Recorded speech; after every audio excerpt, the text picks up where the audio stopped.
Welcome to my channel Sri కోరస.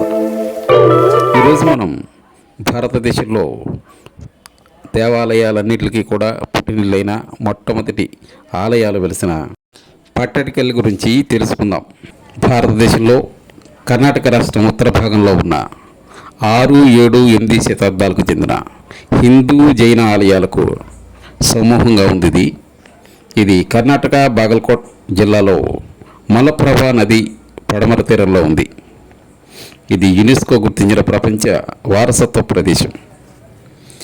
Pattadakal Badami నుండి 35 కిలోమీటర్లు, అలాగే ఐహోల్ నుండి 10 కిలోమీటర్ల దూరంలో ఉంది. ఐహోలు ఇంకా పట్టడికల్ చాళుక్య స్మారక నిర్మాణ కళకు కేంద్రాలవి. దీని నిర్వహణ ప్రస్తుతం ఏఎస్ఐ అంటే భారత పురావస్తు సర్వే విభాగంలో ఉంది. ఇది ఉత్తర దక్షిణ భారతదేశాల వాస్తు రూపాలకు సమన్వయ మేళవింపు. అలానే ఇది విభిన్న కళాశైలులకు మేళవింపు. ఇక్కడ ఆలయాలు ప్రధానంగా శివునికి అంకితమై ఉన్నాయి. అయినా వీటిలో వైష్ణవం, శాక్తేయం మొదలైన సాంప్రదాయాలకు సంబంధించిన తాత్విక అంశాలు, పురాణ కథనాలు కూడా దర్శనమిస్తాయి. రామాయణం, భారతం, భాగవతం మొదలైన పురాణాలకు సంబంధించిన శిల్పాలు కూడా ఇక్కడ మనకు ప్రత్యక్షమవుతూ ఉంటాయి. ఇక్కడ మలప్రభా నది కృష్ణానదికి ఉపనదిగా ఉండి ఉత్తరంగా ప్రవహిస్తుంది. అందుకనే దీన్ని ఉత్తరవాహిని గంగానే అంటారు. పట్టడికల్ అంటే కిరీటధారణశిల అని అర్థం. నదీ జలాలు చాళుక్యుల కాలంలో పట్టాభిషేకాలకు ఉపయోగించేవారట దీన్ని. ఇది చాళుక్యులు పతనం తర్వాత రాష్ట్రకూటులు పాలించారు. తర్వాత 11, 12వ శతాబ్దాల్లో కళ్యాణి చాళుక్యులు కూడా దీన్ని పాలించడం జరిగింది. 14వ శతాబ్దంలో పట్టడికల్, మలప్రభా లోయల్లో పాటు ఢిల్లీ సుల్తానులు దారుణాలకు ఇవి గురయ్యాయి. తర్వాత విజయనగర సామ్రాజ్యం దీన్ని కొంత అభివృద్ధి చేసింది. 1565లో విజయనగర సామ్రాజ్యం పతనం అయిన తర్వాత బీజపూర్ సుల్తానులు 17వ శతాబ్దంలో ఔరంగజేబు అధీనంలోకి వచ్చింది. ఇప్పుడు మనం చూస్తున్నది కడసిద్ధేశ్వర ఆలయం. ఇది తులనాత్మకంగా చూస్తే చాలా చిన్న ఆలయం అయినప్పటికీ కూడా దీనిలో శిల్పకళ చాలా అపూర్వకంగా ఉంది. ఇది క్రీస్తు శకం 7వ శతాబ్దం మధ్యకాలంలో ఈ ఆలయాన్ని నిర్మించడం జరిగింది. అయితే జార్జ్ మిచెల్ దీన్ని 8వ శతాబ్దపు ఆరంభంగా ఉన్న ఆలయంగా కూడా దీన్ని పేర్కోవడం జరిగింది. ఈ ఆలయం తూర్పుముఖంగా నిర్మింపబడింది. చదరపాకారంలో గర్భగృహం చుట్టూ ఈ నిర్మాణం సాగింది. ఇందులో మనకి లింగం కనిపిస్తూ ఉంది. గర్భగృహం కేంద్రం చుట్టూ ఒక మండపం కూడా ఉంది. తర్వాత శతాబ్దాల్లో ఈ ఆలయం బాగా శిథిలమైంది. దీని ఆలయ శిఖరం ఉత్తర భారతదేశానికి చెందిన నాగర శైలి లేదా రేఖానాగర శైలిలో ఉంది. దీని తూర్పు వైపున సుఖనాశ ప్రక్షేపణం కూడా ఉంది. సుఖనాశపై పార్వతీదేవితో కూడిన నటరాజ శిల్పం కూడా ఉంది. అయితే ఇది ఇప్పుడు చాలా దెబ్బతిన్న స్థితిలో ఉంది. ఈ కడసిద్ధేశ్వర గర్భగృహం నుండి బయటి గోడలపై ఉత్తర భాగంలో అర్ధనారీశ్వరుడు, పడమర వైపున హరిహరుడు అంటే అర్ధశివుడు, అర్ధవిష్ణువు, దక్షిణ భాగంలో లకులీశుడు శిల్పాలున్నాయి. గర్భగృహ ప్రవేశ ద్వారంపై ఉన్న ద్వారతలంపై శివుడు, పార్వతీ శిల్పాలు ఉండగా 2 వైపులా బ్రహ్మ, విష్ణువు ప్రతిమలు మనకు దర్శనమిస్తాయి. ప్రవేశం మెట్ల ఇరువైపులా నదీ దేవతలైన గంగాదేవి, యమునాదేవి తమ పరివార సేవకులతో కలిసి ఈ ఆలయం చెక్కబడి ఉంది. ఇప్పుడు మనం ఈ ఆలయాన్ని చూస్తూ ఉన్నాం. ఇది నాగర శైలికి చెందిన దేవాలయం బయట గోడలు చాళుక్యుల కాలంలో అలాగే 7వ శతాబ్దంలో నిర్మించింది కాబట్టి ఈ ఆలయాన్ని ఇప్పటివరకు చూసాం మనం. దీని తర్వాత నిర్మించబడిన ఆలయం ఇది జంబులింగేశ్వర ఆలయం. ఈ జంబులింగేశ్వర ఆలయం సామాన్య శకం 7వ శతాబ్దం మధ్యకాలం నుండి 8వ శతాబ్దం ఆరంభం మధ్యలో పూర్తయిందని పురావస్తు సర్వే విభాగం జార్జ్ మిచెల్ అంచనా వేస్తున్నారు. ఈ ఆలయం చదరపు గర్భగృహం చుట్టూ నిర్మించబడింది. గోడలపై సుందరంగా చెక్కబడిన దేవకోష్ఠాలు అంటే అలంకరించిన చట్టాలతో కొన్ని గూళ్ళు ఉంటాయి. వీటిలో హంసలు, పౌరాణిక మకరాల రూపాల్లో అలంకరణలు కనిపిస్తాయి. ఈ కోష్టాల ఉత్తర భాగంలో విష్ణువు, పడమర వైపు సూర్యుడు, దక్షిణ భాగంలో లకులీశుడు ప్రతిమలు చెక్కబడి ఉన్నాయి. ఈ ఆలయంలో శిఖరం ముందు భాగం నుండి మండపంపైకి సుఖనాశ ప్రక్షేపణాన్ని కలిగి ఉంటుంది. ఇది కూడా చాలా వరకు సుల్తాన్ల కాలంలో నాశనం చేయబడ్డాయి. దీని చుట్టూ కూడా మనం చూస్తున్నవి. ఇప్పుడు మనం ఆలయంలోకి ప్రవేశిస్తూ ఉన్నాం.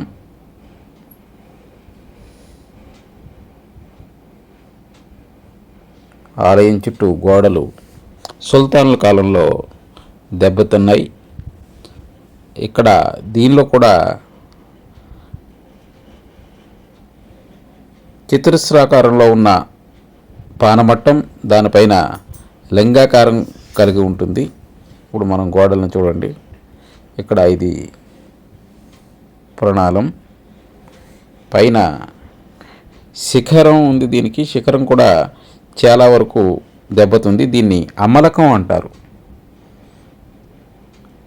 ఇది పైన శివుడు నాట్యం చేస్తున్న శిల్పాలు దీనిలో ఉంటాయి. చుట్టూ కూడా చిన్న చిన్న మండపాలు, నందులు ఇక్కడ ఏర్పాటు చేయబడి ఉన్నాయి. అయితే ఇవన్నీ కూడా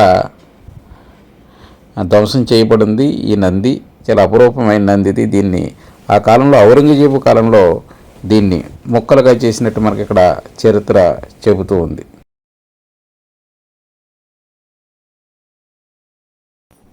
ఇప్పుడు మనం ఆలయానికి ఉత్తర భాగాన్ని చూస్తూ ఉన్నాం.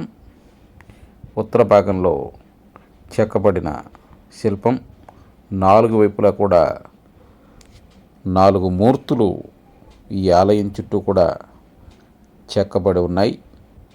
ఇవి చాలా వరకు దెబ్బతినే ఉన్నాయి. ఇది శాఖ అలంకరణలతో కలిగిన ముస్తాబు చేయబడిన ఆలయం. ఇక్కడ మనం చూస్తున్నది నంది. ఇవన్నీ కూడా నంది మండపాలు. చిన్న చిన్న ఆలయాలన్నీ కూడా చాలా వరకు దెబ్బతిన్నాయి. ఇది చాళుక్యుల కాలం నాటివి. తర్వాత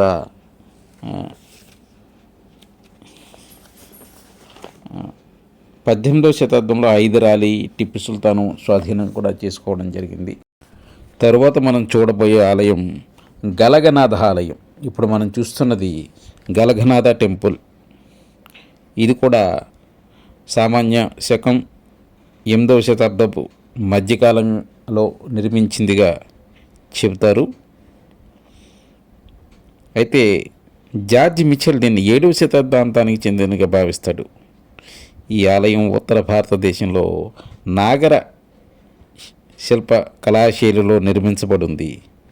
దీనిలో ఒక లింగం, గర్భగృహం లోపల అంతరాలయం, ఆలయానికి బయట నంది విగ్రహం కూడా ఉంది. ఇది ఉత్తర భారత రేఖా నాగర శైలిలో నిర్మించబడినది. ఇది 7వ శతాబ్దం నాటికే హిందూ సంప్రదాయం బాగా స్థిరపడినట్లు సూచిస్తూ ఉంది. దీనిలో ప్రదక్షిణా మార్గం కూడా మనం ఈ ఆలయంలో చూడవచ్చు. ఆలయంలో అనేక మండపాలు ఉన్నాయి. వాటి సముదాయంలో కార్యక్రమాల కోసం ఉపయోగించిన సభా మండపం కానివ్వండి, ముఖమండపం. అయితే ముఖమండపం ప్రస్తుతం పునాది మాత్రమే మిగిలింది. మండప ప్రవేశ ద్వారానికి ఇరువైపులా నదీ దేవతలైన గంగాదేవి విగ్రహాన్ని చూస్తాం. అలాగే యమునాదేవి శిల్పాలు కూడా దీనిలో ఉన్నాయి. గలగనాథ ఆలయం ప్రస్తుతం ఎక్కువగా శిథిలావస్థలో ఉంది. అయితే దక్షిణ భాగంలో 8 భుజాలతో ఉన్న శివుడు అంధక అనే రాక్షసుని సంహరిస్తున్నట్టు శిలాఫలకం మీద ఉంది. ఇందులో కూడా మనం ఈ లింగాన్ని చూస్తాం. ఇందులో ప్రత్యేకమైన శివలింగం మనకు కనిపిస్తుంది. 8 ముఖాలతో ఉన్న శివలింగం. దీనికి పానమట్టం ఉండదు. మామూలు ప్లాట్ఫామ్ మీదే ఈ లింగాన్ని నిర్మించడం జరిగింది. చుట్టూ కూడా ప్రదక్షిణ మార్గం ఉంది. చాలా వరకు ఆలయం ధ్వంసం చేయబడి ఉంది. మన ఆంధ్రప్రదేశ్లో అలంపూర్ దేవాలయం కూడా ఇలాంటి నిర్మాణాన్ని కలిగి ఉంటుంది. ఇప్పుడు మనం ఆలయం లోపల ప్రదక్షిణ మార్గంలో ఉన్నాం. ఇక్కడ పూర్ణకుంభం మనం చూస్తూ ఉన్నాం. మన ఆంధ్రప్రదేశ్కి పూర్ణకుంభం సుమారు ఈ చాళుక్యుల కాలం నాటి పూర్ణకుంభాన్ని తీసుకున్నాం. తర్వాత కాలంలో దాన్ని మార్చడం జరిగింది. మొట్టమొదటిగా మనం తీసుకున్నది ఈ ఆలయంలో ఇక్కడ కనిపించే పూర్ణకుంభాన్నే తీసుకోవడం జరిగింది. ఈ కోష్టాలు మనకు కనిపిస్తూ ఉన్నాయి. ఇవన్నీ కూడా మంచి అలంకరణలతో 7వ శతాబ్దం నాడు నిర్మించిన పెద్ద స్ట్రక్చర్ అనేక శిల్పాలు మనకి ఇందులో కనిపిస్తాయి. ఆలయం చుట్టూ కూడా ప్రతి చోట మనకి పూర్ణకుంభాలు మనకి దర్శనమిస్తూ ఉంటాయి. పూర్ణకుంభాలు ఈ ఆలయం ద్వారానే మొట్టమొదటిగా చెప్పినట్టు ఉంటుంది. చూడండి, పైన దీనికి కలశం ఉంటుంది. ఇది నాగర శిల్ప కళాశైలిలో ఇక్కడ మనం చూస్తున్నది ఒక అద్భుతమైన కళాఖండం. ఇక్కడ శివుడు అంధకుడనే రాక్షసుని సంహరించిన విగ్రహాన్ని మనం ఇక్కడ చూస్తాం. గలగనాథ ఆలయం తరువాత మనం దర్శించిపోయేది చంద్రశేఖర ఆలయం.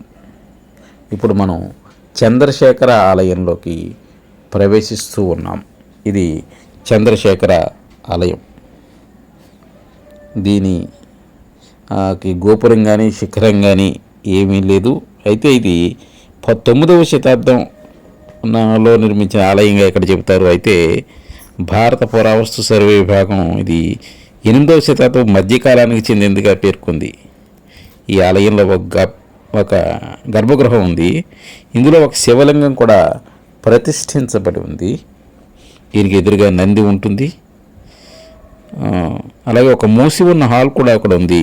శివలింగాన్ని ఎదుర్కొంటూ తూర్పు వైపున పీఠంపై నంది విగ్రహం కూర్చుంది.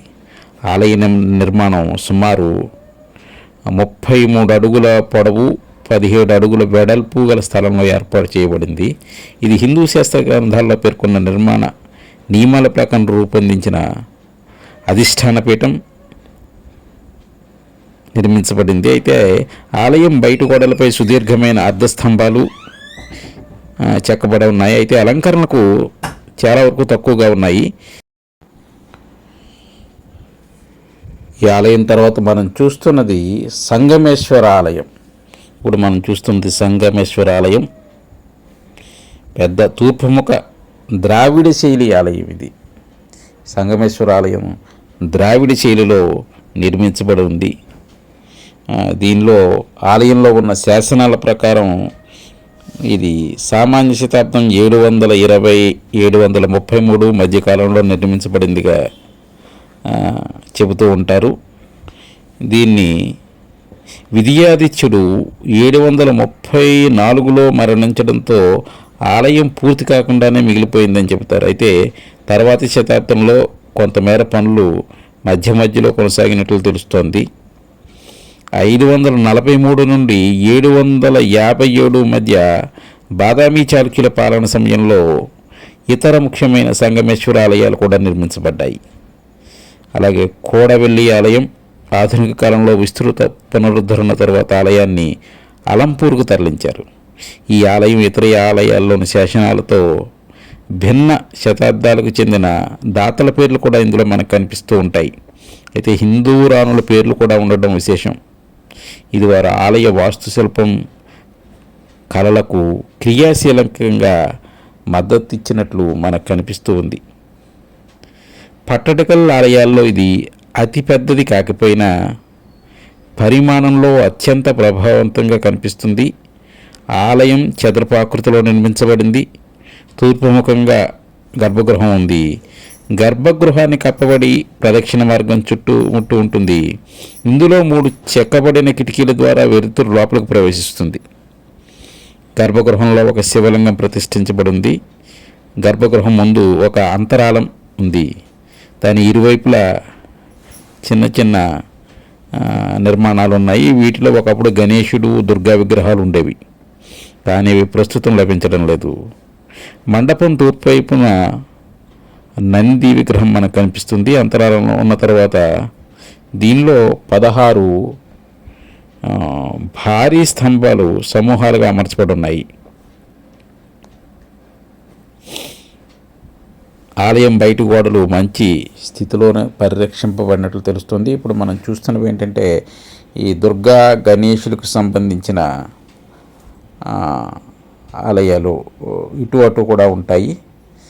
రెండు వైపులో కూడా జయ విజయులు ద్వారపాలకులుగా మనకి ఇక్కడ దర్శనమిస్తూ ఉంటారు.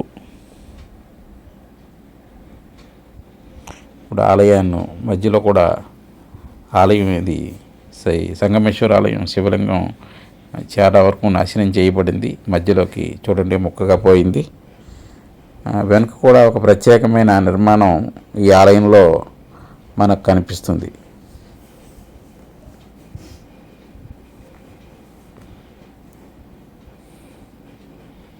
ఈ ఆలయం చుట్టూ కూడా ప్రదక్షిణా మార్గం ఉంటుంది. ఈ ప్రదక్షిణా మార్గంలో చాలా భారీ నిర్మాణం, ఏదో మధ్యలో విగ్రహాలు చెక్కుతూ ఆపేసినట్టే మనకి దీనిలో కనిపిస్తుంది. మీరు పరిశీలించినట్లయితే విగ్రహాలన్నీ కూడా వాటికి ప్లాన్ చేసుకున్నారు. తర్వాత అక్కడ మనం చూస్తున్నది కూడా అవే ప్లాన్ చేసుకున్నారు, కానీ ఈ విగ్రహాలను ఇంకా చెక్కినట్టు మనకు కనిపించదు. ఏంటంటే విద్యాదిత్యుడు మరణించడంతో ఈ విగ్రహాలు కూడా ఆగిపోయినట్లు మనకు తెలుస్తుంది. ఇప్పుడు మనం ప్రదక్షిణా మార్గం నుంచి బయటకు వస్తూ ఉన్నాం. ఆలయం పై భాగంలో అంటే కపోట భాగం అంటారు. దీనిలో బొద్దుగా ఉన్న దేవగణాలు శిల్పాలు విస్తృతంగా చెక్కబడ్డాయి. వీటిని ఆలయ నిర్మాణ బరువును మోస్తున్నట్లుగా చూపించారు. పై భాగపు శైలులు హార అలంకరణలో ఉన్నాయి. వీటిలో కర్ణకోటాలు శాలలు ఉన్నాయి. ఇవి దిగువ భాగపు రూపకల్పనతో సహజంగా మేళవించి కూడులతో అలంకరించబడ్డాయి. ఆలయ శిల్పాల్లో శైవం, వైష్ణవం, శాక్తం సాంప్రదాయాలకు సంబంధించిన ఇతివృత్తాలు మనకు దర్శనమిస్తాయి. శైవ ప్రతిమావళిలో నాట్యరూపాలైన నటరాజు, అర్ధనారీశ్వరుడు, భృంగితో కూడిన శివుడు, అంధకరాక్షసును సంహరించే శివుడు, యోగి రూపంలో లకులీషుడు కూడా ఉన్నారు. వైష్ణవ శిల్పాలలో విష్ణు అవతారాలలో కనిపిస్తాయి. ఉదాహరణకు మనకి ఇక్కడ వరాహ అవతారంలో భూదేవిని పైకెత్తుతున్న విష్ణు రూపం ముఖ్యమైంది. 1969, 1971లో శిథిలమై ఉన్న మండప పునాదుల వద్ద నిర్వహించిన తవ్వకాల్లో ఒక ముఖ్యమైన వస్తువును కనుగొనడం జరిగింది. మండపం క్రింద ఇటుకలతో నిర్మించిన ఒక ఆలయ నిర్మాణం కూడా బయటపడింది ఇక్కడ. దీని ఆధారంగా సంగమేశ్వర ఆలయం ఒక ప్రాచీన ఆలయంపై నిర్మింపబడింది అని భావిస్తూ ఉన్నారు. అయితే 3వ శతాబ్దానికి చెందిందే ఉండొచ్చని కూడా భావిస్తూ ఉన్నారు. ఇక్కడ విస్తృతంగా మనకి ఇక్కడ కనిపిస్తూ ఉంది. పెద్ద పెద్ద శిల్పాలు మనకి ఈ ఆలయంలో కనిపిస్తాయి. కింద రకరకాల జంతువుల విగ్రహాలు మనం చూస్తూ ఉన్నాం.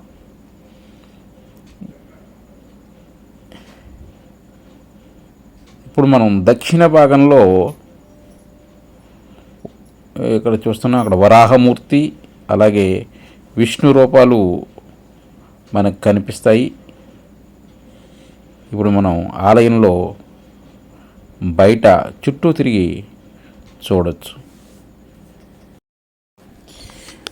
ఈ ఆలయం క్రింద అంటే 1971లో ఇక్కడ జరిపిన త్రవ్వకాల ఆధారంగా ఇక్కడ ఇటుకలతో నిర్మించిన ఆలయం 3వ శతాబ్దం నాటి ఆలయం ఒకటి కనిపిస్తున్నట్లు పురావస్తు శాఖ చెబుతూ ఉంది. అంటే ఇక్కడ ముందు ఏదో ఒక దేవాలయం ఉండేదని, ఆ దేవాలయం మీద ఈ ఆలయాన్ని నిర్మించారని పురావస్తు శాఖ చెబుతూ ఉంది. ఈ ఆలయం చూడండి, విగ్రహాలు కూడా చాలా వరకు సగం సగం చెక్కిన విగ్రహాలు మనకి ఇక్కడ దర్శనమిస్తూ ఉంటాయి. ఇది ద్రావిడ శైలిలో నిర్మించిన ఆలయం. దీన్నే సంగమేశ్వర ఆలయం అంటారు.